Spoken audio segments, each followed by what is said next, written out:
WIBC. Pacers basketball.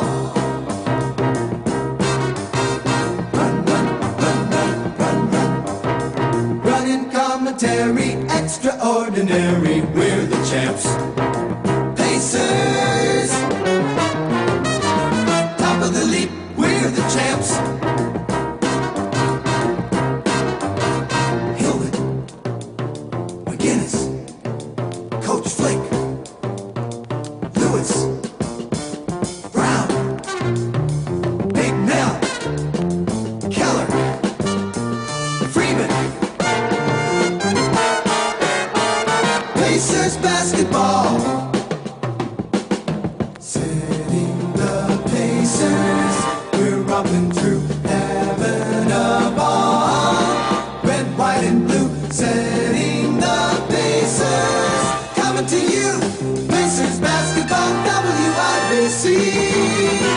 Indianapolis. Welcome to Good Seats Still Available, a curious little podcast devoted to exploring what used to be in professional sports. Here's your host, Tim Hanlon. Greetings and salutations, friends. How are you? My name's Tim Hanlon, and the podcast that you've stumbled across, it's called Good Seats Still Available, the curious little podcast that is devoted to what used to be in professional sports. I can't thank you enough for stopping by and downloading us and giving us a listen, whatever you're doing, commuting or on an airplane or driving somewhere or just somehow can't fall asleep and you need something boring and monotonous to lull you into nap and sleep land. Whatever the reason you're here, we thank you so much, and hopefully we'll entertain you for a little while. We are veering back into basketball and the ABA again, and we continue to be amazed by the uptake in our conversations around the ABA. We've had a bunch. Obviously, we talked with our friend Pat Boone over the holidays and his 2-year ownership of the Oakland Oaks. We've talked to Dan Forer, who is the producer and the director of the 30 for 30 ESPN movie about the St. Louis Spirits called Free Spirits. As you know, we had a nice 2-part conversation with Mark Monteith a couple of weeks ago to talk about the Indiana Pacers. And we're going to revisit the Pacers again today, but from a different angle and different perspective. Our guests today are Bob Netolicky, who is one of the star players and was a rock, if you will, in that franchise's ABA history for just about every season, I think, save for one, where he had a couple of cups of coffee with a couple of other teams that wound up coming back, and was well known not only for his dogged play on the court, but his, shall we say, interesting persona off the court as well. The Joe Namath of the ABA, as he was sort of referred to. He also being a bar and club owner with a place called Netto's in the Meadows, which was the place to hang out in Indianapolis before, during, and certainly after ABA Pacer games, and then some. He is joined in our conversation with author and writer Robin Miller, who together with Netto and Dick Tinkham, who is not in our conversation but is also part of this book that we're going to be discussing. Dick Tinkham was the one of the co-owners, co-founders, and folks to bring the original ABA franchise to Indianapolis in 1967. And together, the three of them have authored a book which comes out in a couple of weeks. It's called, not surprisingly, We Changed the Game. And the subtitle is How a New League, a Small Group of Dreamers and Some Amazing Situations Changed the Culture of a City and the Face of Basketball Forever. And, you know, again, we had a nice sort of scene setting with Mark Monteith a couple of weeks back. But this conversation is a little bit different in that we're going to be kind of dealing with folks who are literally in the midst of it, right? A key player, obviously one of the key architects of the franchise, and obviously somebody who, as a young Cub reporter, a little green behind the ears, a little wet behind the ears, but we'll find out how he matured as a soon-to-become adult male in the literally in and around the locker room of the Indiana Pacers. And this book is chock full of first-person accounts and stories, not only the Pacers in Indianapolis, but the ABA. And you know, there, as we'll allude to in this conversation, you know, there are only a handful of real places sort of get some of these stories sort of firsthand. Obviously, Loose Balls, the seminal work by Terry Pluto that came out back in the 90s, probably arguably the deepest sort of tome of first-person remembrances. But other than that, not a lot. I mean, a lot of historical accounts, and obviously the book that Mark wrote was very deep and detailed. But the first-person accounts are kind of few and far between, and that's our conversation this week, today, with Bob Netolicky and Robin Miller about the book We Changed the Game, coming up in a couple of seconds. A couple of things I want to sort of talk about here in relation to this book.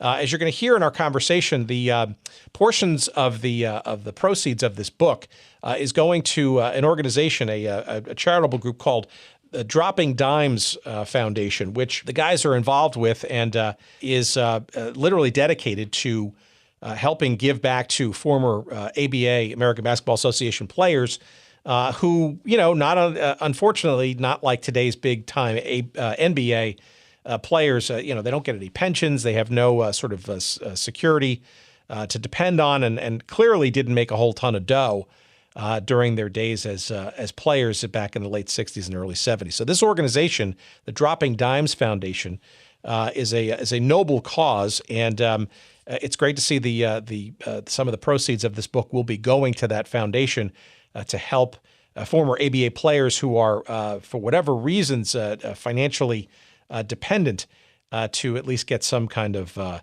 support in their advancing age. And it's also interesting, too, because come April 7 in Indianapolis, the Dropping Dimes Foundation will be hosting a 50th ABA anniversary celebration at the Bankers Life Fieldhouse there in Indianapolis. And you can find out how to get tickets and more information about that big event, as well as supporting, of course, the Dropping Dimes Foundation at droppingdimes.org. That's droppingdimes.org.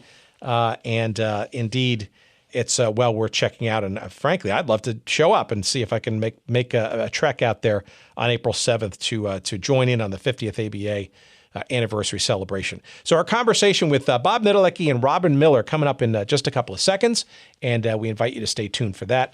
And let's see, promotionally, I want to remind you that Audible audiobooks are what we love and what we love to tell you about and encourage you to try for yourself. And as a sponsor of the show, we can't thank them enough for doing so, and we certainly encourage you to give them a try and get a free audiobook download, yours for just showing up at audibletrial.com/goodseats. Again, audibletrial.com/goodseats, and you're going to get a free month of the Audible audiobook service, as well as a free audiobook download for you to choose from I think it's over 185,000 and counting titles to choose from. And there's just, there's no excuse to not be able to find a book that's going to be interesting to you. I mean, it's like going into a vast library, closing your eyes, and if you can't find something, you're on the wrong planet. But audibletrial.com/goodseats, it's the place to go to get your free audiobook download and a free 1 month trial of the Audible service. And again, I need to underline and stress this: you can cancel at any time. So it's really a no-risk proposition. And if you've been sort of thinking about giving it a try and maybe giving a little love to your friends here at the Good Seats Still Available podcast, by all means, give it a try, and we appreciate your doing so. Again, audibletrial.com/goodseats. Get your free download, your free book, and your free 1 month trial of the service now. And again, also, to our sponsors at sportshistorycollectibles.com. Sportshistorycollectibles.com is a veritable treasure trove of all kinds of fun stuff, whether it be programs or magazines or buttons or pennants or you name it, cards, all kinds of interesting memorabilia from the teams and leagues that somehow are no longer with us, or indeed are with us, but were in various incarnations prior. And I believe you'll find some Pacers stuff at sportshistorycollectibles.com. You'll find plenty of ABA stuff for sure. And if you use the promo code GOODSEATS at checkout, you're going to get 15% off your purchases. Again, that's sportshistorycollectibles.com. And your promo code GOODSEATS for 15% off all of your purchases. And we thank not only the site, but its proprietor, Dean Mitchell, for their sponsorship of our little podcast. Thank you so much. Give them a try, and we appreciate it. All right, let's segue nice and smoothly, shall we, to our conversation with the great Indiana Pacer, Bob Netolicky, and his colleague, writer, Robin Miller, and the book we're going to be talking about is called We Change the Game. Coming up, please enjoy.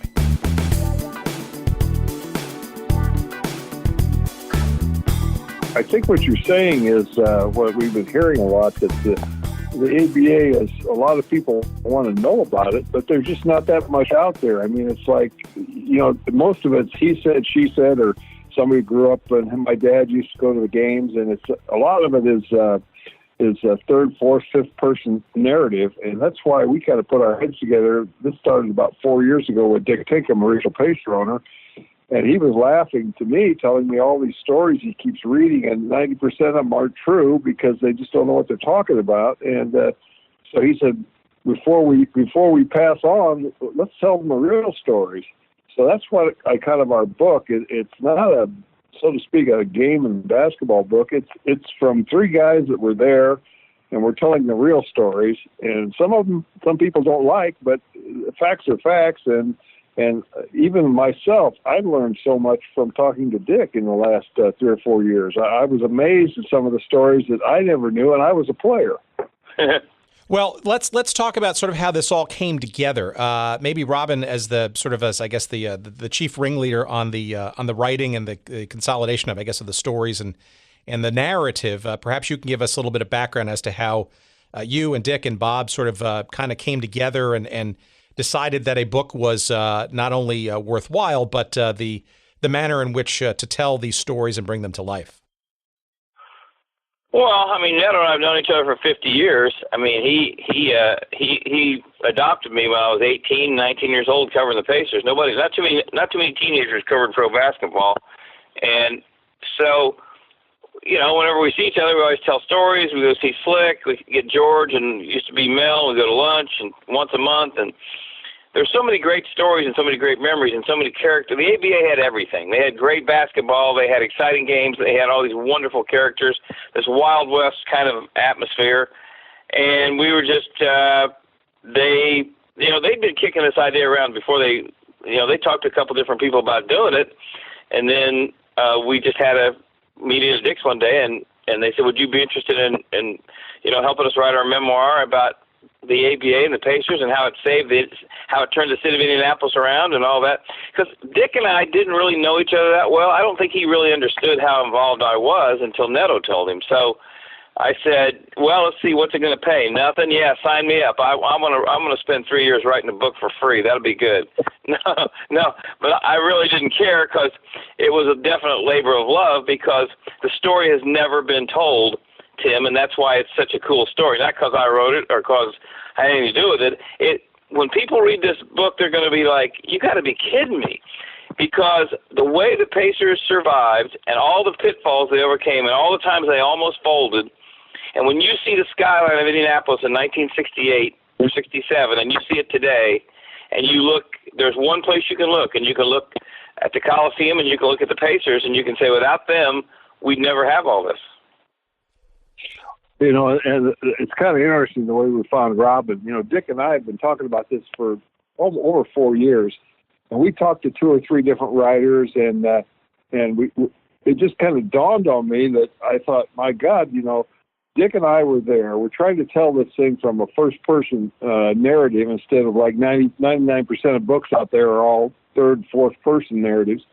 And I thought, my gosh, the one guy that was with us from day one, and I talked to Dick and I said, I just thought of something. I said, Robin Miller was there from day one. Well, Dick really wasn't that, like Robin said, up on Robin. He didn't realize that Robin was there from literally traveling with the team since he was a 18-year-old virgin, and we took him under our wing, and he saw things that 99% of the writers out there never saw. I mean, it's one thing to write a book about sports and about teams and things, but if you look at most books, and even Loose Balls, which is a fabulous book by Terry Pluto, it was still third and fourth person narratives. And if you look at a lot of these, well, I thought, the rumor was, and somebody told me this, but this is the real deal. And the reason I got so fired up about it is when Dick told me the one story about the game in 1969, he looked at me in the eye and said, do you realize what really happened? And I said, no. I said, I played in the game, but I don't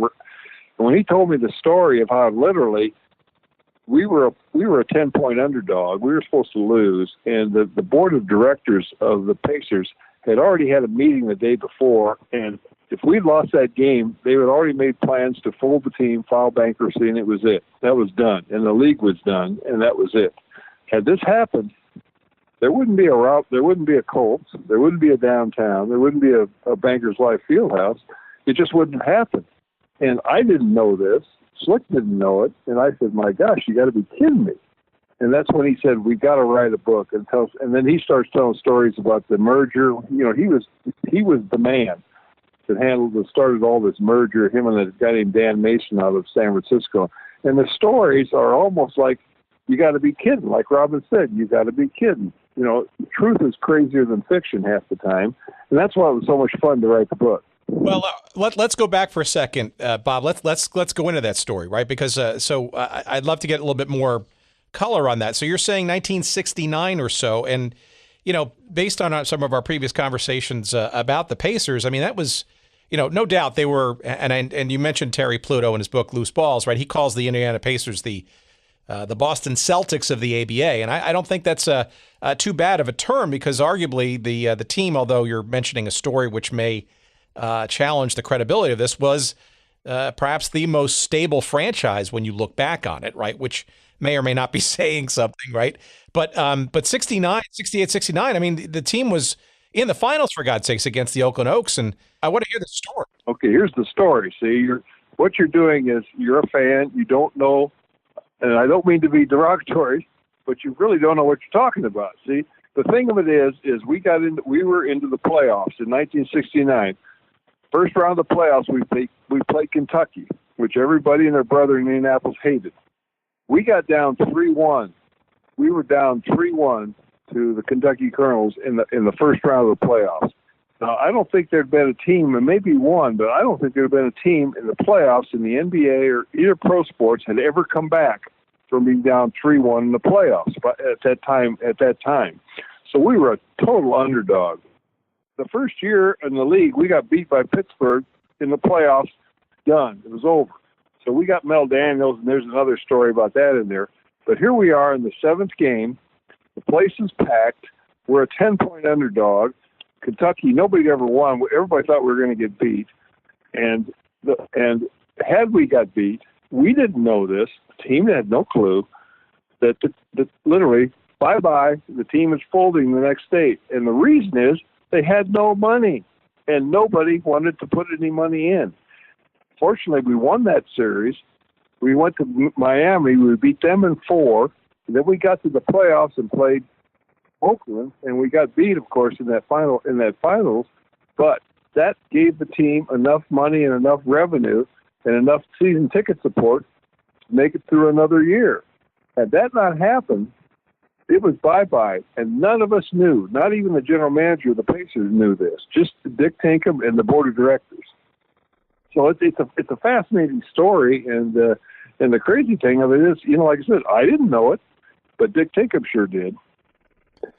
Well, that's especially interesting. So I'm curious then, I mean, you must have had some inkling that the team wasn't doing all that well financially, or were you pretty much sort of insulated from that in your first 2 years there before this? Neto was chasing women and playing. He didn't know. He had no. Those guys they didn't pay any attention to any stuff like that, and you wouldn't.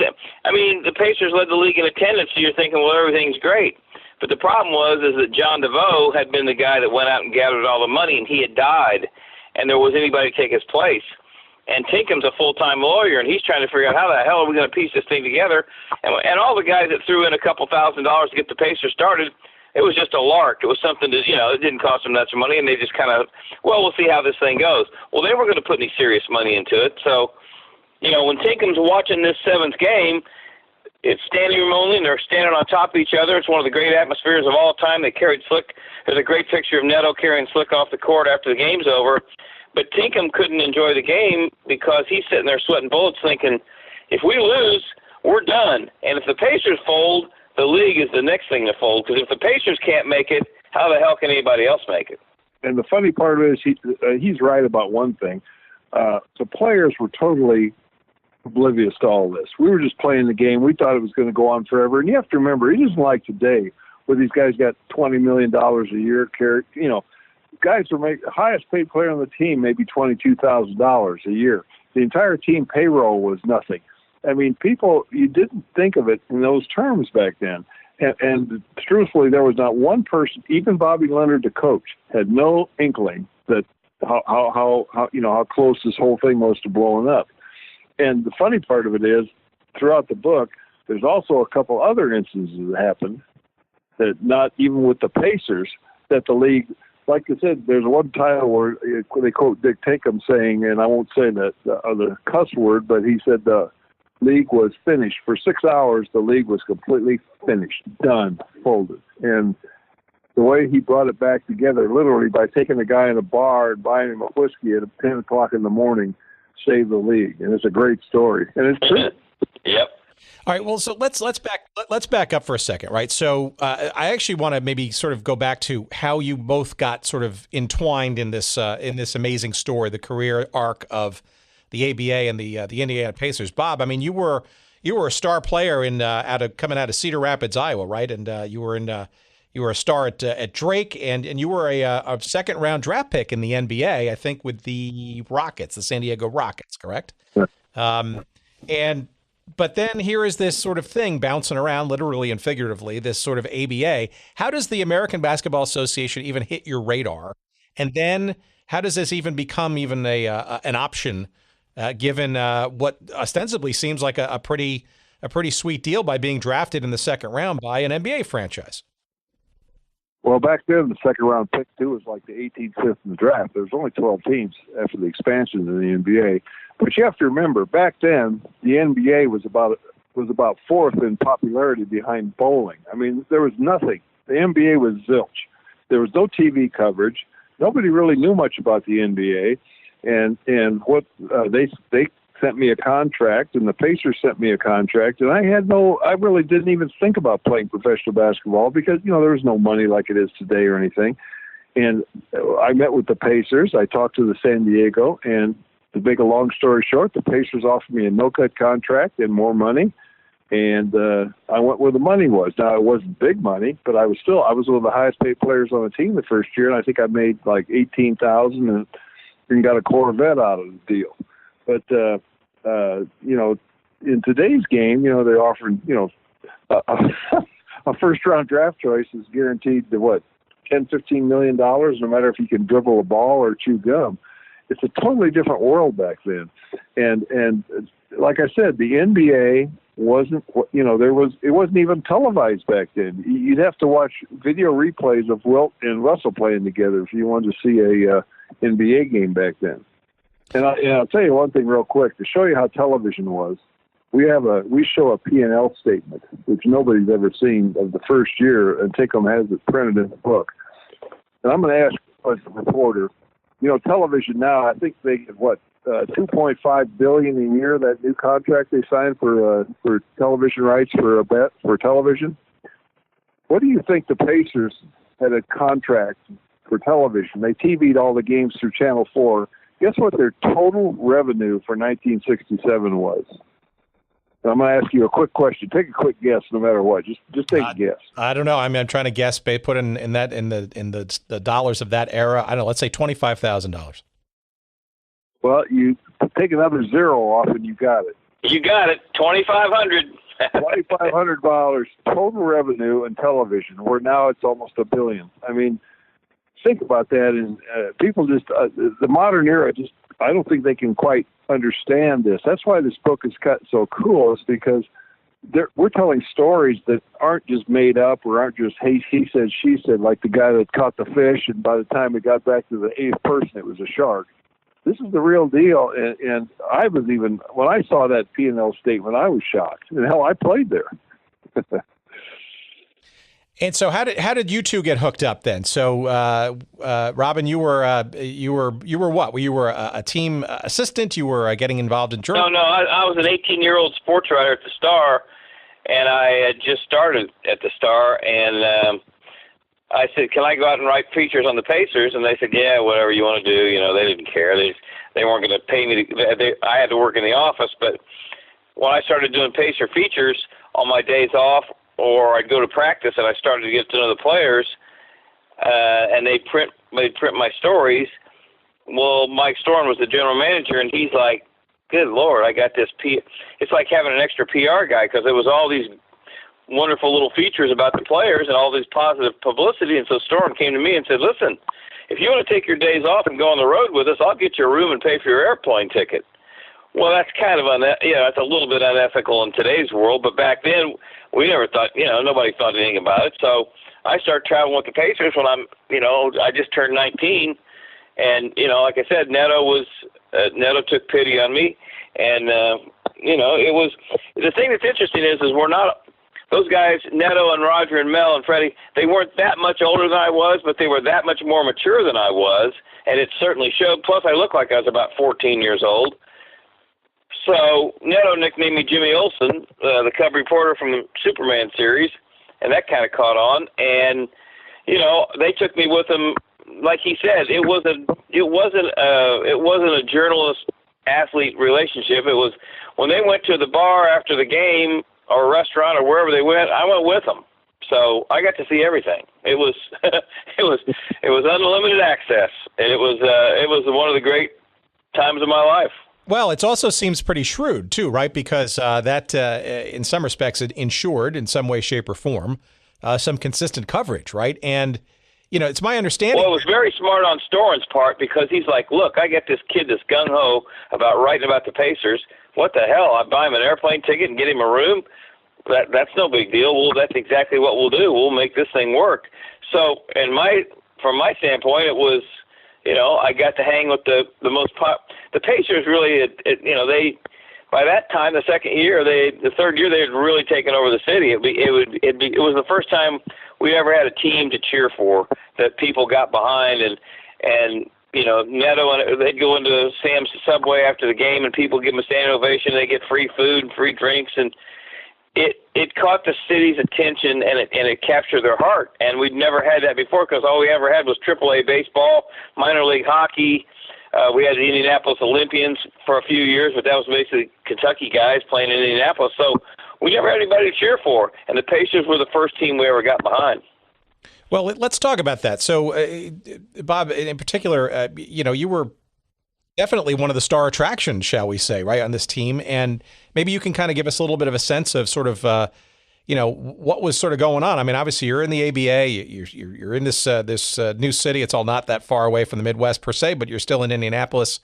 What were the first couple of years like in terms of your relationships with the fans, and how quickly the fans took to this team? Because it's my understanding that a lot of people relatively quickly, despite the questions, I guess, of the stability of the ABA, really took to this Pacers franchise to the point of really trying to boost it as their true first professional franchise of any sort in the city of Indianapolis.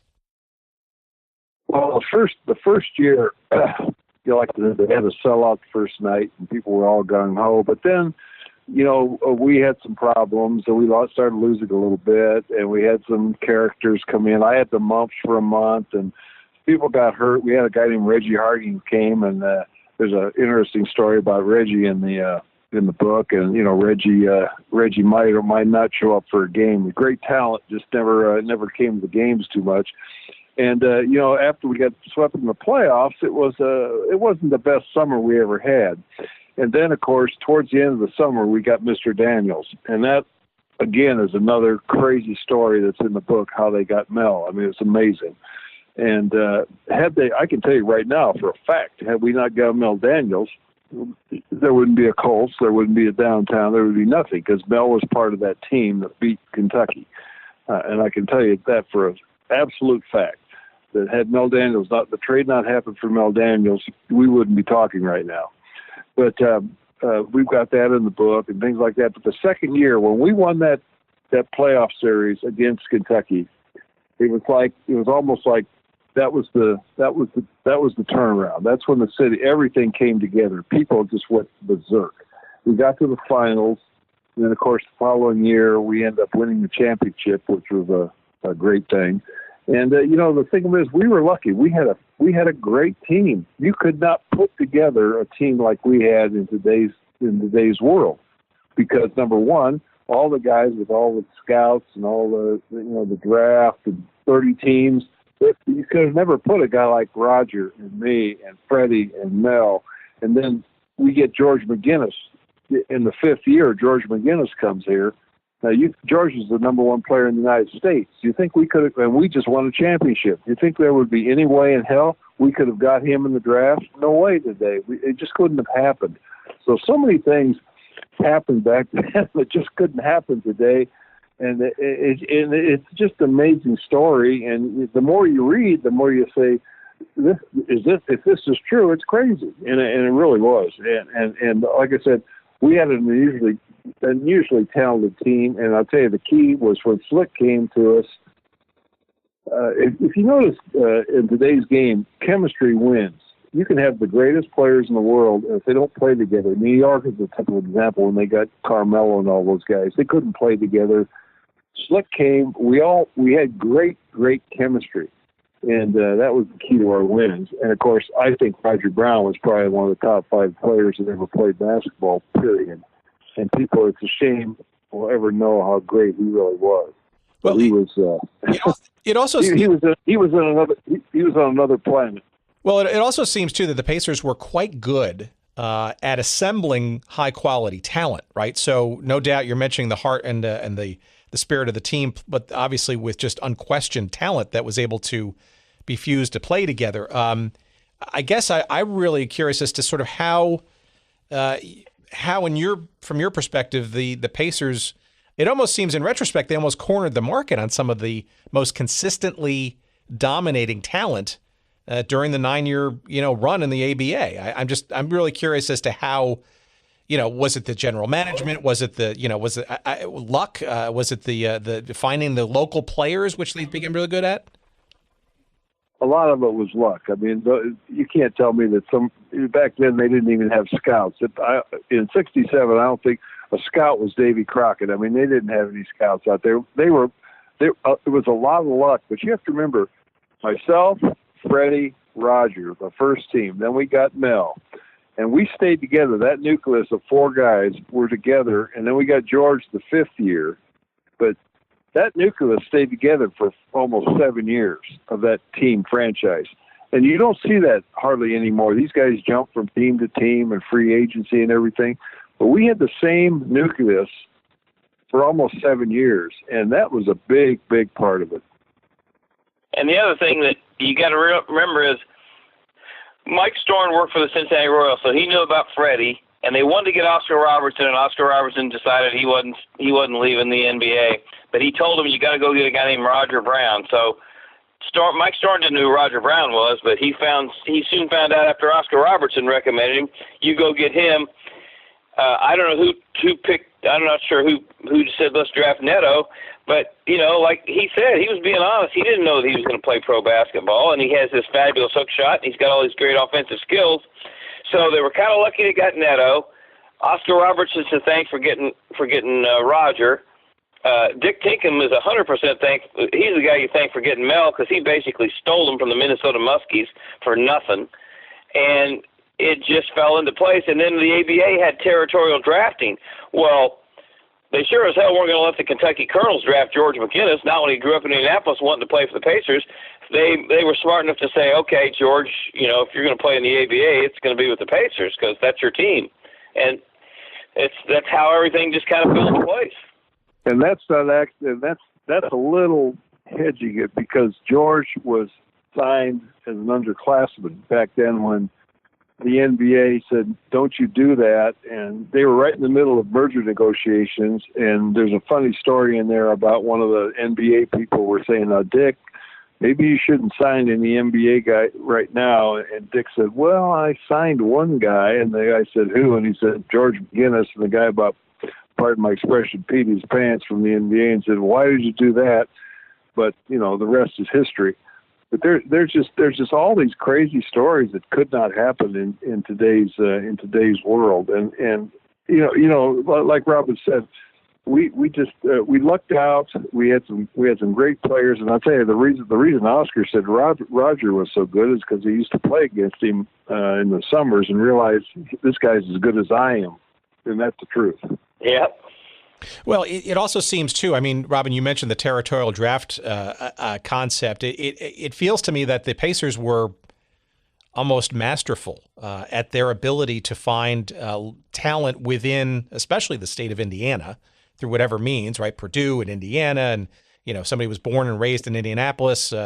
It seems like they're, in addition to the quote unquote star players that they somehow accrued, there was also, Rick Mount, and there's a bevy of folks that were almost known quantities by the fans in their college careers that almost naturally made sense, not only as quality players up and down the court, but also from a marketing perspective to get fans in the seats.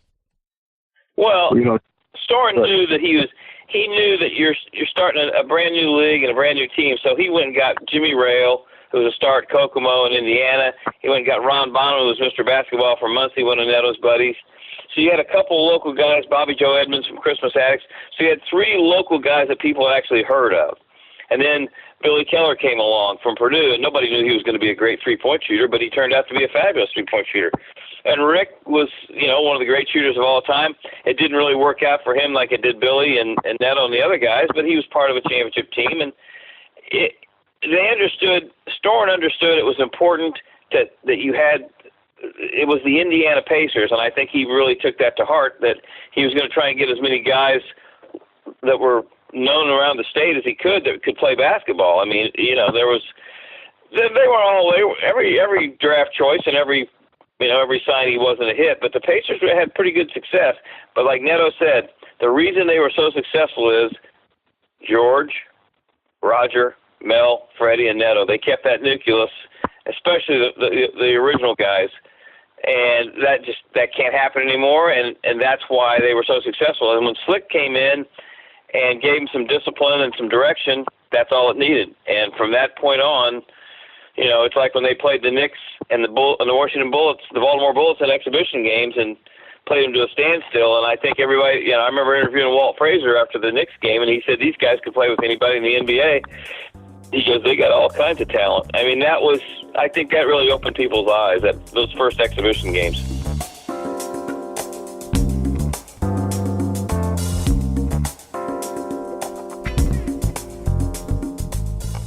All right, just when it was getting interesting, let's bring this to a grinding halt, shall we?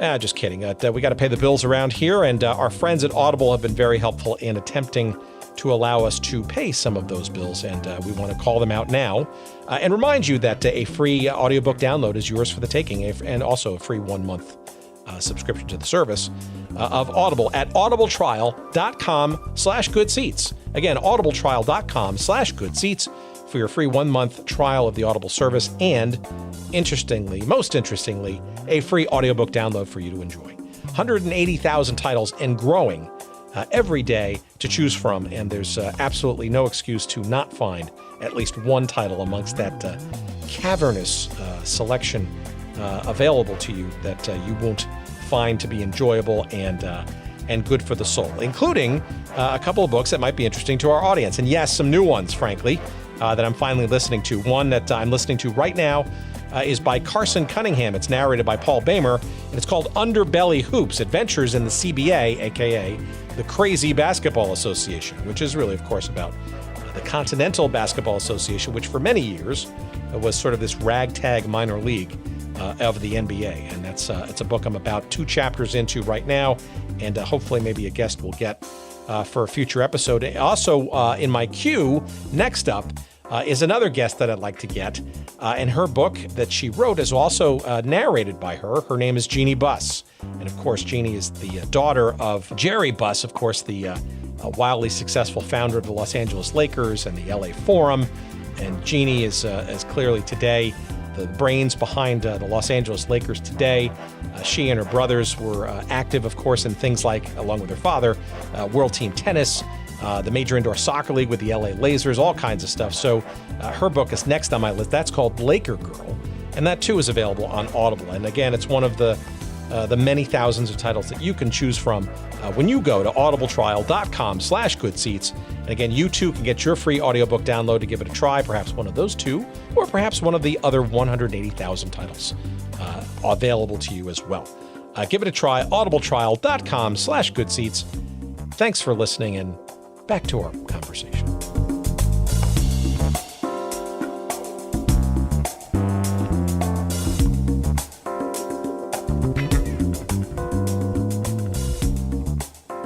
Let's talk about some of the play, right? So, everything from the arenas, which I'm sure, ranged from pretty decent to borderline ramshackle. The scheduling, I'm sure, was a bit grueling and not necessarily glamorous. I guess I'd love to get a little sense from you guys, having been, playing and on the road, what sort of the day-to-day experience was like. Especially perhaps with rumors of the league or various teams, or frankly, actually teams folding or running down into the ground. What was the experience like? I mean, did you feel like quote unquote top flight pro players, or did you sometimes wonder, what you had gotten into and how it was taking a toll on your body and the quality of play, or was it just too much fun to kind of worry about any of that kind of stuff? Well, the Pacers were different. I mean, this was probably the best run organization in the league. I mean, we never had worried about our checks not bouncing. I mean, I can remember Doug Moe and Larry Brown telling me when they played New Orleans, they get their checks on, and the team they'd all sprint to get to the bank first because they were worried that some of the checks wouldn't cash. We never ever thought that. I mean, I can remember playing. I never once even thought of the league folding, of the team having money problems. We just didn't think about that then. And there was really no rumors of that then here in Indiana. Now, I'm sure there was in other teams like Houston. I mean, the cab drivers didn't even know Houston had a team down there half the time. But, we flew coach like everybody else did. We had $6-7 a day meal. $7 a day per diem, baby. That's right. And Freddie and Mel would go buy a bucket of fried chicken and sit in their room all day and play cards. And this kind of things went on. And towards the end, the last couple of years, the finally organized a player association, and they got us so we could fly first class, so we at least have leg room and everything. But I think even the NBA flew coach back then. It was just totally different than it is today. But what they don't understand, and the reason we named this book "We Changed the Game" is because we did change the game. And even Walt Frazier said, and we quoted in the book in an article about last summer, he was talking about the ABA, and he basically said the NBA today is the ABA. And if you look at it, you're not watching an NBA game, you're watching an ABA game. I mean, what was it? Houston took 53 pointers. 53 pointers the other night. 53 pointers. I mean, the game has and it's like everything. Everything has to change. Cars change, everything, clothes change. The NBA had to change. The NBA was dying, and the ABA came along and brought some showtime to the. We were the ones that started cheerleaders. We're the ones that started the dunk contest. We started the All-Star games extravaganza, and some of the people in there, actually, we interviewed a girl named Sandy Knapp, who was president of the Indianapolis Sports Corp and worked for the Pacers. She does an article in the book about how it not only changed the game on the court, but it changed the game in the front office and marketing and everything else. So it's pretty interesting. Here's the other thing, Tim. There was a feeling for a guy like Roger Brown that had been blackballed, completely screwed over from playing in the NBA, and he was very skeptical about leaving his job in Dayton, but he finally got going. And he's one of those guys that actually got a second chance to play basketball. And there was so many guys in the ABA that were thankful because, like Neto said, there were 8 teams. There was no place to play unless the Eastern League or AAU. So many guys that were really good basketball players didn't have anywhere to go. And then the ABA starts. So there was a feeling there was an appreciation that doesn't exist today. Everybody was happy to have a place to play, and they'd been kind of gotten a reprieve that, my God, we're getting paid to play basketball, and that's the way you got that feeling from them. That's the way they felt. Yeah, back then there was, I think, 66 or 65. There was 8 teams in the NBA, 80 players total. Now there's 30 teams with 14 or 15 on a team. I mean, it's just when you look at all the numbers, it's pretty fascinating. As a player, what were the most intriguing and fun parts of the game and the changes of the rules, and what were the most daunting? Right, you had the 3-point shot, you got the 24-second shot clock. You got a couple of other sort of other things. Was it an easy adjustment to these relatively new and untested rules, or did you kind of just blend right in, or was it kind of a mixed bag? And how were your fellow players dealing with this sort of wide open and more woolly approach to play? Well, I think the first year or two, the 3-pointer was new, and a lot of people were hesitant to take it for a while. I mean, it was kind of all of a sudden, people started emerging. Players started emerging. Some guy could out and just shoot the lights off the 3-pointer. All of a sudden, he became a pretty good asset. I mean, and it changed how some players were playing. I mean, there was guys that could shoot like a Billy Keller. Now, if they didn't have a 3-point shot, Billy Keller would be nearly as effective, because Billy Keller was not he couldn't jump an inch off the floor. He was 5'10", but the guy could hit 3-pointers all day long. He's a great shooter, and it opened up the game. Like I said, it changed the game of basketball. Period. What do you think, Robin? Well, there's in one of the chapters, the best chapter in our book is called "Which One of You Assholes is Tinkham," and that's the name of the chapter. And the guy that said that was Ned Irish, the guy that owned the New York Knicks. So when Tinkham went to his first merger meeting, he got besieged by this guy. This guy says, we don't appreciate guys like you suing us because they had to file a lawsuit. It's a long story, but it helped lead to the merger. And Ned Irish told Dick, he says, I don't know a lot about you or the Pacers or the ABA or anything, but I'm going to tell you 2 things. We ain't never going to have a shot that counts 3 points, and we ain't playing with a beach ball. Well, the 3-point shot revolutionized basketball, and today it's revolutionized college, high schools, and the pros, because if you don't shoot it, you don't have a prayer. And I think that was another part of the ABA. Like Red Auerbach, the dickhead of all time from the Boston Celtics, hated the idea that there was another league, and he said this thing won't last 6 months. These guys are clowns. They're playing with a beach ball. Nobody takes them serious, blah, blah, blah, blah. Well, what really happened is between the Pacers, Dr. J, Spencer Haywood, George Gervin, David Thompson, all these guys that came into the ABA and followed Neto and Roger and Mel's lead, they were some of the best players in the league, and you didn't have to know a lot about basketball to say, shit, these guys are as good as anybody. And that's exactly what the ABA did. And like Neto said, the first ABA All-Star, they have a dunk contest by the early to mid 70s, and suddenly people are talking about the ABA. And when Bobby Leonard was playing in the NBA, he said, you brought the ball up slow and backed it in, and nobody ran. There weren't, other than the Celtics, nobody had a fast break. It was a boring game that nobody really cared about. The ABA was just the opposite. The ABA was Wild West in tennis shoes, 3-pointers galore. The Pacers one time, Neto just scored 172 or 177 points one time. 177. 177 points, Tim, in an ABA game. It was the all-time record. It might still be. I don't know. And people got excited about that because it was fun to watch. I'll tell you a funny story about that. Babe McCarthy was one of the great coaches in the ABA. Good old Babe. He's Magnolia mouth. He was from the South. He had that Southern accent. And he told me the story. He walked into the locker room after we beat Pittsburgh, I think, 177 to 144. So we beat them by 43 points. And he walked into his locker room and he said, "Boys, I just want to tell you something." He said, "Them damn Pittsburgh Poppers scored 144 points against the Pacers." And naturally, all the guys thought the Pittsburgh killed us. And then he looked at it and said, "And them damn Pacers won by 43 points."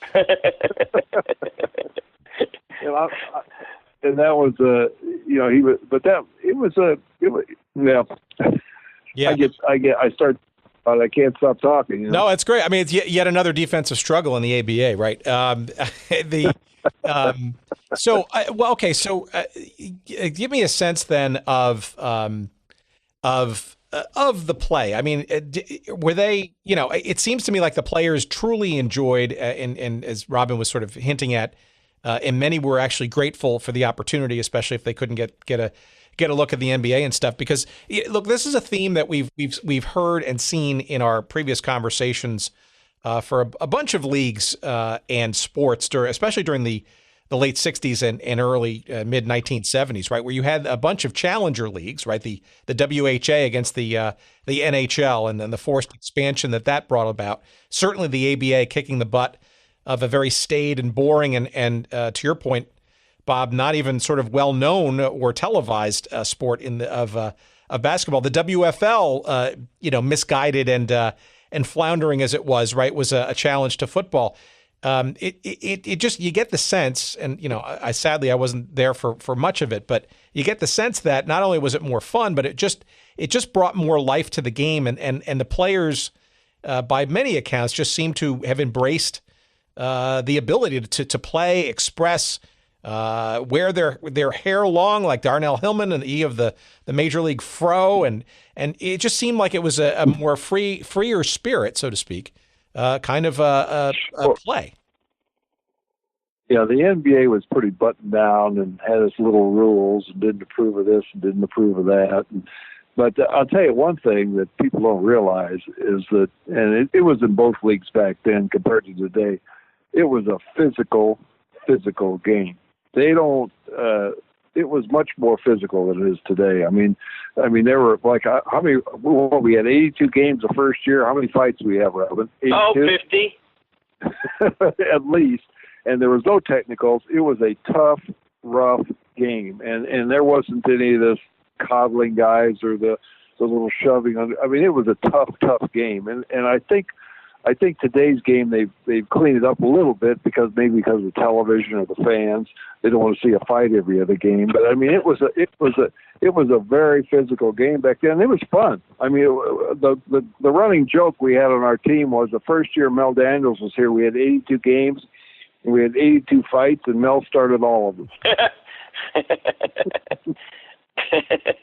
Was the refereeing especially bad? Am I just reading into? Oh no!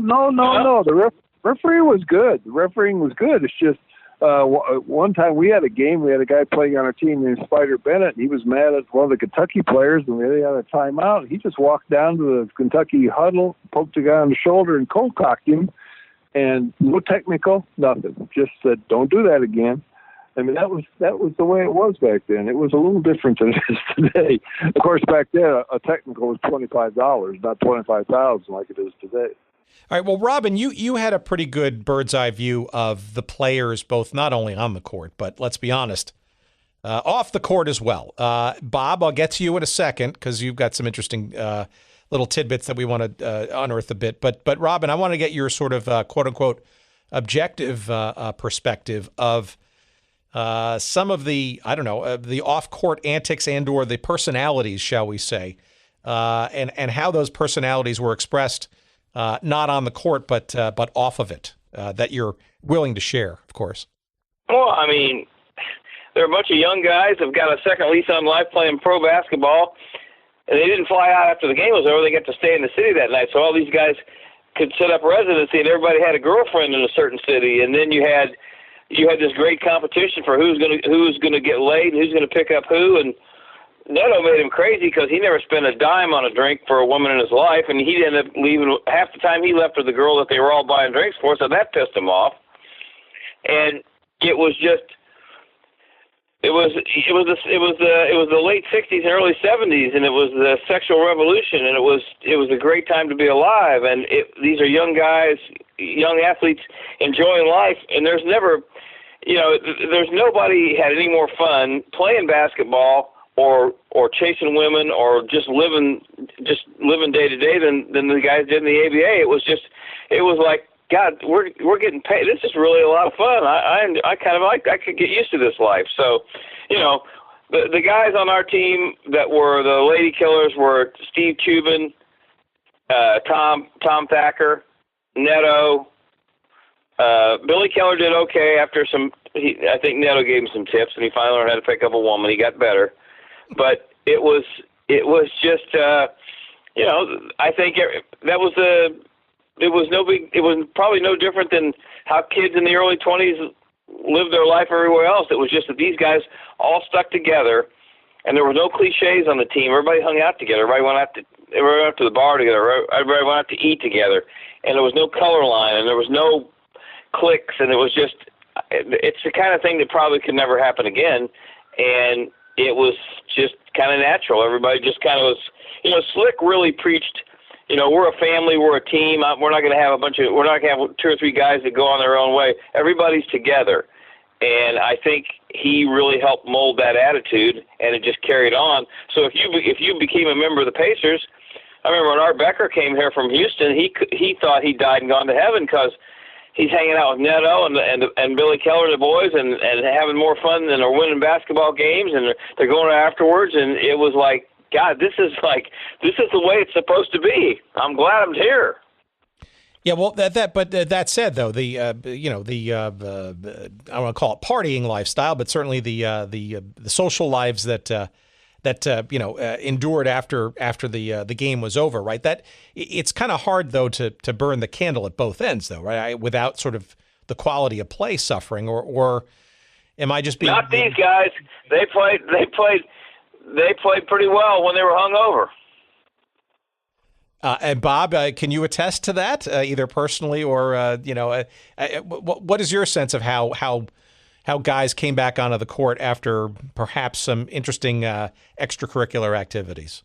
I opened my bar in 1970, a club that I opened, and it was an interesting story in Indianapolis. You see, I don't know how old are you by any chance? I am my interviewer. I am 52, but I am certainly aware of Neto's in the Meadows, and I think that's what you're alluding to, right?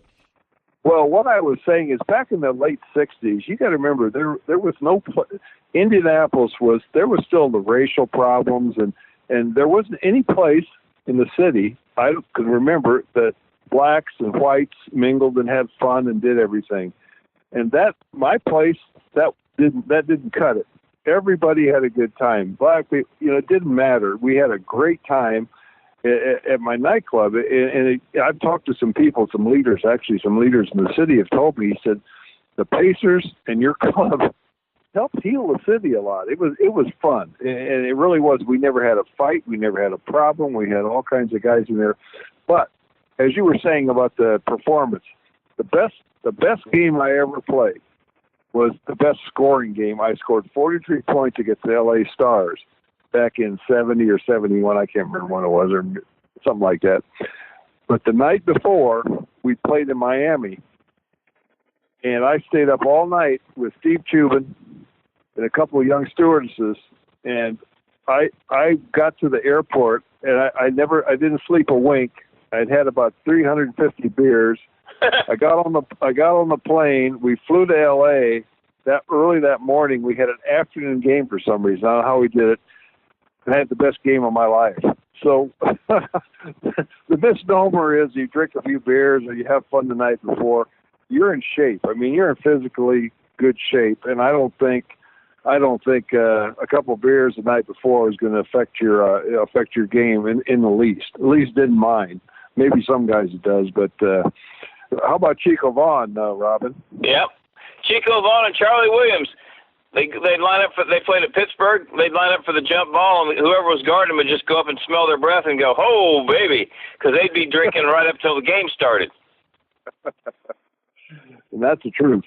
And they could shoot it. And they could shoot it sober or they could shoot it drunk. They were both hellacious. So walk us through a night at Neto's, Bob. I mean, what would one see and expect? I'm assuming after the game it was a popular hang-up, but also, not on game nights too, right?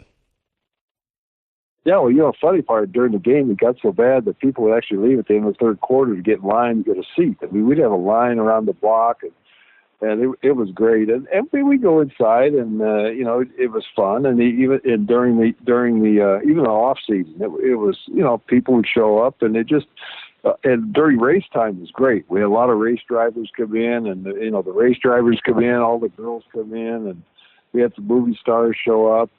James Garner used to come all the time to the place, and And we just had a lot of fun, but it was good. I mean, I'd say drink a few beers, but it wasn't. There was no fights. There was no. It was just a really fun place to be at, and I can't believe I survived 4 years of it, but it was fun.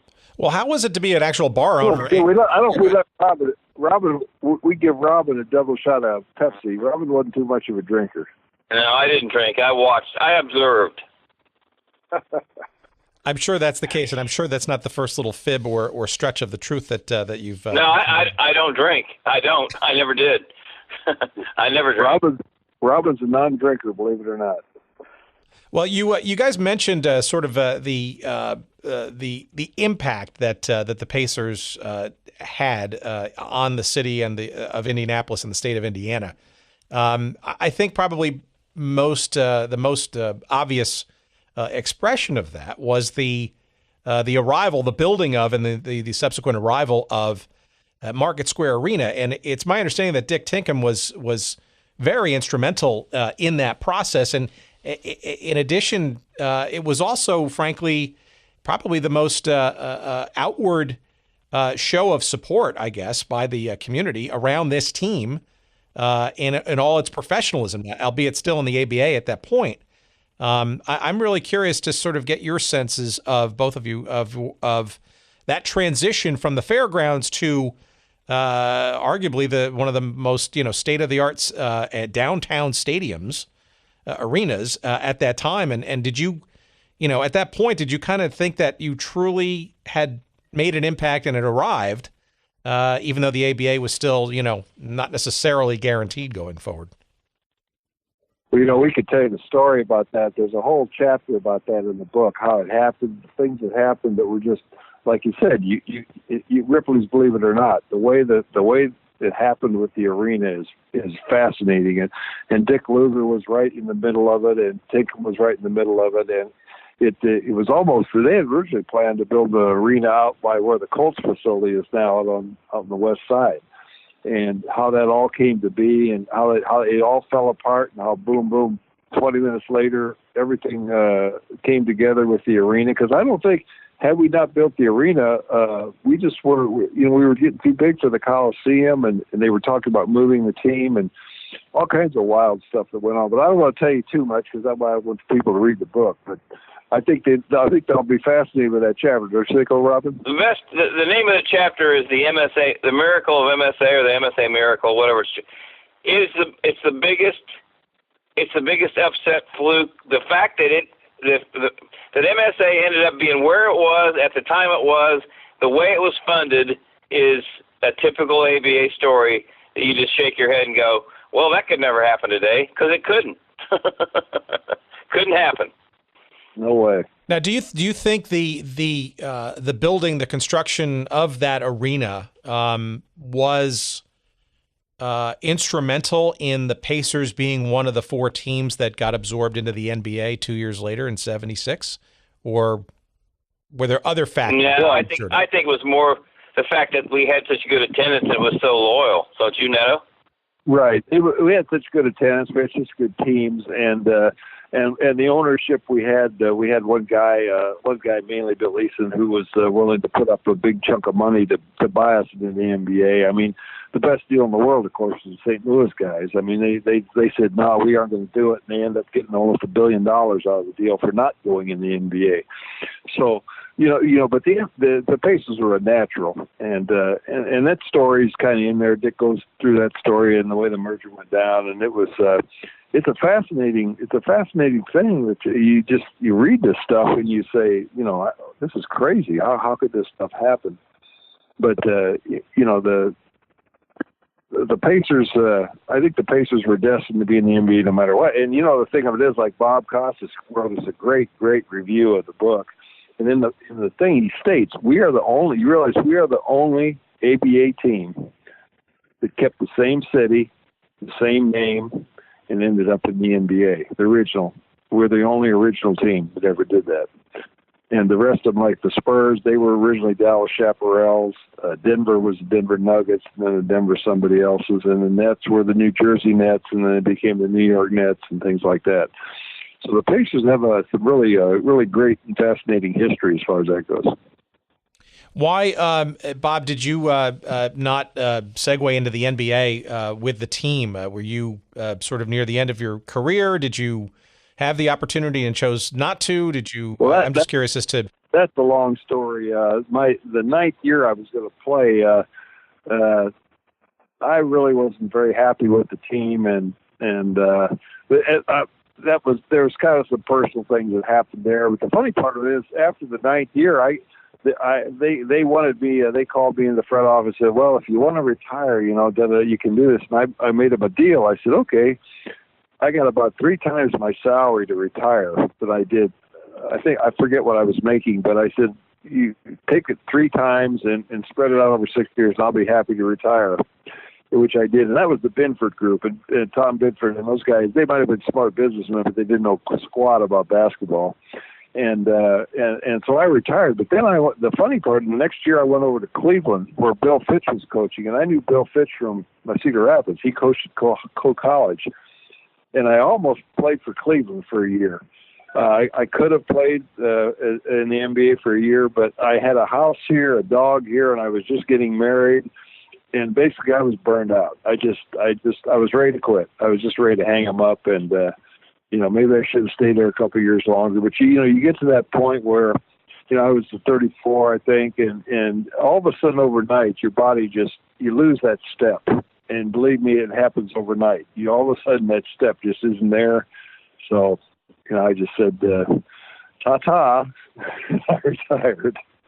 Well, look, it's also a testament to your knowledge of thyself, right? And, there are plenty of players, both, this is an age-old issue, right, who kind of don't really know how and when to, say enough is enough and perhaps push it a little too far, or perhaps worse, embarrassment and all those kinds of things, right? So that's a testament to you and as a player to knowing that stuff. But it's also, by the way, and Robin, if you want to chime in, it also seems to be a testament to this team and the city, right? Because you're still, a part of the Indianapolis community, and it seems like a lot of other former players stuck around as well after their careers wound down.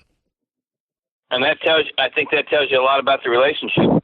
Mel stayed here, Roger stayed here. Obviously, George grew up here, and Neto stayed here. I mean,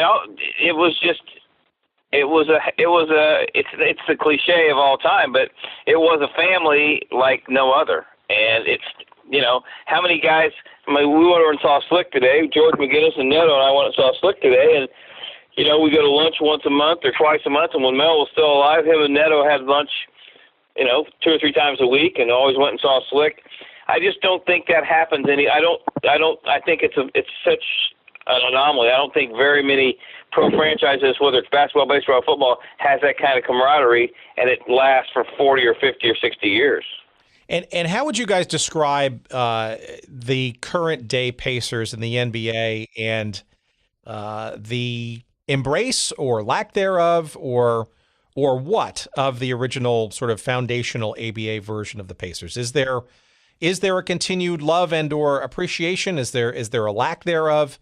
And maybe, by the way, in general, the ABA and the NBA per your observations, is there sort of lost history there and maybe a need to kind of rekindle and reheat and truly remember some of these things? I mean, obviously the title of your book sort of implies it, but I'm also wondering, it seems like Indy is maybe an exception to that rule where this franchise is just intertwined with its history, perhaps more so than any other franchise. What do you think, Robin? You can't have Neto answer this question. I'll answer it because here's the thing. If Slick wasn't the color analyst, I don't know. I mean, the Pacers, sometimes they act like they really care about the ABA, and sometimes they act like they really don't care. And they've had some decade nights and things like that, which are really cool. And I think when you see the response from the audience, that should tell the Pacers everything they need to know, that this is your heritage, boys. This is what got you started. Without these guys, there wouldn't be any Pacers, and you wouldn't have a job. So I think that I don't know. I don't think reluctance is the right word. I just don't know that they're maybe, some of the guys have worked. I mean, Darnell still works for the Pacers. Billy and Neto worked there for a while. Mel was a scout for 30 years. So it wasn't like they turned their back on the ABA guys. It's just that I would think as much success as they had in the ABA, and they've never won the NBA championship, that you'd want to play on your past history as much as you could. Yeah, I'm not so sure that that's only an NBA/ABA team and league thing. I feel that with all of our looks back to the NHL with regard to the WHA. Certainly, the NFL loves to not acknowledge any other challenger league or team in its rich history, despite all the changes and interesting stories that sort of came along the way. So, it is that sort of, I almost call it love-hate relationship, but it's almost again, you have to wonder. I mean, and look at this, and this uniquely, this team, this franchise, right, would not be here had it not been for the ABA. I mean, they were an original franchise at the beginning. They were one of the 4 surviving teams on the way out. And again, perhaps more foundationally than any other of the 4 teams that made it into the NBA, its life, its heritage, and luckily, a number of players and former coaches are still involved with the team. You'd think there would be a little bit more love there than not. Yeah, I mean, I get the fact that they're trying to sell this. I mean, the Pacers this year have kind of caught the city's imagination with Victor Oladipo, and they're kind of fun to watch, and they share the ball, and suddenly the Indianapolis is a little excited about the Pacers again, which is kind of cool. And I don't think it's necessarily an indifference towards the ABA. It's maybe just not. I don't know. Maybe we're too close to it. Maybe sometimes, but to embrace the tradition and to see, when you look up and you see whose numbers are retired. I mean, the fact that Neto's number is not retired and Freddie's number is not retired is ridiculous. They're part of the nucleus that made this city's basketball franchise, and they should be part of it. And Slick agrees, and Mel always agreed. It's just that, when Neto's walking into a restaurant or a grocery store or something like that, it's inevitable. Somebody always says, "Hey, Neto, I love watching you play." He hadn't played for 50 years or 40 years there, and people still remember. So that's pretty cool. What I think is also pretty cool, and I want to use the rest of our time here for you guys to promote the book. Right? It's called "We Changed the Game," and it is available for pre-order. When is it, Robin? When's it coming out? And when and how will we see more of you to promote this book? Tell him, Neto. Well, I think the printing is supposedly going to be done at the end of the month, so it'll be available to get it probably the 1st of March, the end of February.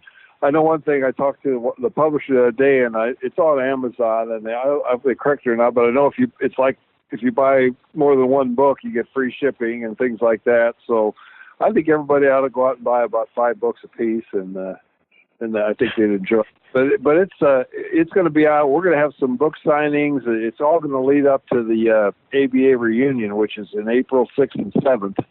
They're going to have probably 100 guys that used to play in the ABA, from Julius Erving down to Billy Shepard here for the ABA reunion that's going to be held downtown. It's going to be a really great deal. We're going to have some book signings there, and I think people will really enjoy this book. There's a lot of books been written, but there's never been one quite like this. And I'm not bragging or anything. I'm just saying this comes from first person. This isn't stories. This is the real deal. And it even amazed me, some of the stories. Here's the thing, Tim. It's not 500 pages. I think it's 240 pages. It's a pretty quick read, but it's pretty much the chronology of how the whole thing is. It could never happen again. 6 guys put $1,000 in and get a basketball franchise. Are you kidding me? And the pitfalls and the characters and the different changes in management and all the times they almost folded, and the telethon and getting into the NBA and how bad you got beat up with the merger and how far that put the Pacers behind. It's this amazing journey of a little team that nobody thought the ABA was going to be around for 2 or 3 years, let alone as long as it was, and nobody was really sure that anybody would even go to the games. So to think that it grew into what it did is it's not just a sports story. It's this great historical story about Indianapolis, Indiana, and how one team and a bunch of guys with a nucleus of 4 or 5 guys and Bobby Leonard as the coach rallied the city behind a basketball team, and it made it all the way down to downtown, and then the next thing you know, we got a football team, and then we got restaurants, and now we got 7,000 hotel rooms, and suddenly Indianapolis is this progressive city. Well, do the Pacers get credit for everything? No, of course not. But without the Pacers, I don't think it ever happened. And one last thing I want to call out here is this relationship and the donation of some of the profits of this book to something called the Dropping Dimes Foundation. You guys want to give our listeners a bit of a background as to what that's all about? And noble, I believe, it certainly is. I can tell you about that. I started a little thing about 9 years ago. The ABA, all the ABA players were supposed to, during the merger, were promised that they would be included in the pension plan with the NBA. And as usual with the ABA, everybody forgot, and practically everybody's dead now, so it doesn't matter. And none of these guys have a pension. And I've been trying to get them, or at least do what the NBA did for the pre-65 NBA guys, and give them a small pension, maybe a 10% of what the NBA is getting, but still it's something for these guys. Because there's a lot of guys out there, believe it or not, nobody made any money back then. And I've been talking to, I started out with almost 200 guys that were eligible for a pension 8 years ago, and over 50 of them have died since then. And some of these guys are living in basically under a bridge, and it's $1,000 a month would really help these guys. NBA pensions are paying $20,000 a month to some guys, so it's really unfair. And a guy named David, who's a team eye surgeon, and John was a ball boy back when I was playing. He's now an eye surgeon for the Pacers. A guy named Scott Tarter, who was with Bose McKinney downtown, a lawyer, got together. They're big Pacer fans with Ted Green, who's a documentary maker, and they formed this charitable foundation because they're huge ABA fans to help ABA guys that are in need. And that's not necessarily guys that might be eligible for a pension. This is a guy that played 1 or 2 years, and they've been helping guys out all over the country. They've helped. We went down to Kentucky to a guy that was in a nursing home, and they bought him some clothes. A guy named Charlie Jordan, who played with the Pacers, didn't have a dime, and all he wanted was a suit so he could go to church. We took him to a clothing store and bought him clothes and shoes and a shirt. A guy named Sam Smith, who played with the Minnesota Muskies, didn't have the money to drive his own college championship team reunion. They sent him to the reunion and paid for his expenses. So it's really a good deal, and we put together an advisory board that's great. Bob Costas is on our board, Dan Issel, Spencer Haywood, Rick Barry, Louis Dampier, Matt Calvin, George McGinnis, Bobby Leonard, Peter Vesey, myself. We've got 12 Hall of Famers on this advisory board. So people realize that this is a great little organization, and they're helping people out, and they're putting on the ABA reunion too. All the profits go to the ABA reunion. So we've dedicated part of our profits to this book, to the charity, and I think they do a wonderful job. And I could name about 6 other things they've done, but I won't take the time up. But it's a very worthwhile organization, and I'm proud to be part of it. It's the nicest thing Neto's ever done for the human race, Tim. Well, he hadn't done a lot of nice things, but he's worked his ass off on this and the pension. And if it wasn't for Neto, I mean, he really has all these guys you hear that are destitute, living under bridges, don't have any money. It's true, and it's really sad how the NBA is just kind of act like these guys don't exist. And Neto's been front and center trying to put this whole thing together for the last 5 or 6 years, and he's worked his butt off. The sad part of it is what it would cost the NBA. They probably spend more in coffee creamer money at their offices than it would cost. It's a very small amount of money compared to the billions that the NBA has. But hopefully, we've been talking to the NBA, and I know Bob Costas has been helping us, and hopefully we're going to get somewhere shortly. But it's going to be a pretty cool deal, and I'm just, like I said, I'm happy to do it. And even Robin, Robin, the only person we should take care of that wasn't a player. Is Robin was one of my early charity cases, but I've got him straightened around. Yeah, he's okay now. That's it.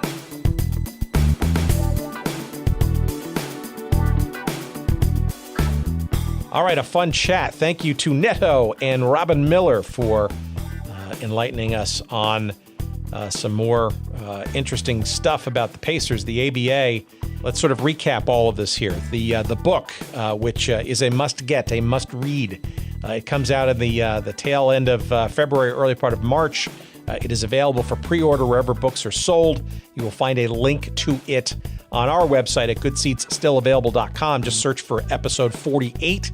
You will find a link to it. The book, it's called We Changed the Game: How a New League, a Small Group of Dreamers in Some Amazing Situations Changed the Culture of a City and the Face of Basketball Forever. It is written by Bob Netolicky, by Robin Miller, and also Dick Tinkham, the co-founder, co-owner of the original franchise that he was instrumental in helping bring to the city of Indianapolis. We Changed the Game. That's the name of the book. And we encourage you to grab a copy. It is published by Hilton Publishing. And as we said, a portion of the proceeds of this book will be going to the Dropping Dimes Foundation, which we discussed is dedicated to, it's a nonprofit dedicated to helping former ABA players in financial and medical need as they advance in age. And, for all intents and purposes, we're not, frankly, beneficiaries of some of the major money that exists in today's modern basketball game. It's a great cause. And you can find out more about them and make a donation and support at droppingdimes.org. Again, droppingdimes.org. And it's also there where you will find more information about the 50th ABA celebration that the Dropping Dimes Foundation is helping put together. It will be in Indianapolis on April 7th at Bankers Life Fieldhouse. And you can find out all kinds of information about that and just about every major player that is still living and breathing from the ABA, including folks like Dr. J and a whole bunch of Pacers players for sure. And Bob Costas will be there. He had the St. Louis Spirits for 1 year, will be emceeing that event on April 7th at Bankers Life Fieldhouse in Indianapolis. And that should be a fun hootenanny, as we say. And I'm hoping myself to get there too, because it just seems like a real rare opportunity to hang out and talk about the great times that was and continues to be the old ABA. All right, so let's see. For us, we want to remind you that goodseatsstillavailable.com. That's our website. That's the place where you can find out everything that's going on with this here little show. All of our old episodes are there. All of our the links to various books and media that we talk about here on the show. We've got a whole array of photography of cool images from the teams and leagues and people we've talked to. Check it out, goodseatsstillavailable.com. You'll see all of our social links there as well. On Twitter, we're at goodseatsstill. You will find us on Instagram at goodseatsstillavailable. On Facebook, there's a page devoted to the show as well. Check any and all of those out. Follow us and communicate with us there. If you want to send us some email, just go to our website and you'll find a link to sending us an email as well. And last but not least, we want to thank our friends at Podfly Productions for their expertise in helping put our show together production-wise. We couldn't do it without them. That's David Gregerson and Eric Begay, Corey Coates, and of course the inimitable, the one, the only, Dr. Jerry Payne. I gave him the doctor title. I don't know if he's a doctor or not, but it sounds good. He's the chief cook and bottle washer for this here show, and we appreciate his efforts as well as the guys as well. Podfly.net. That's the place to go. Podfly Productions. They can help you with just about anything to get you going into podcasting like I did and have, and encourage you to check them out and tell them we sent you. All right, that's it for me. I appreciate your listening. We'll talk to you next week. Until then, take care, everybody. Thank you.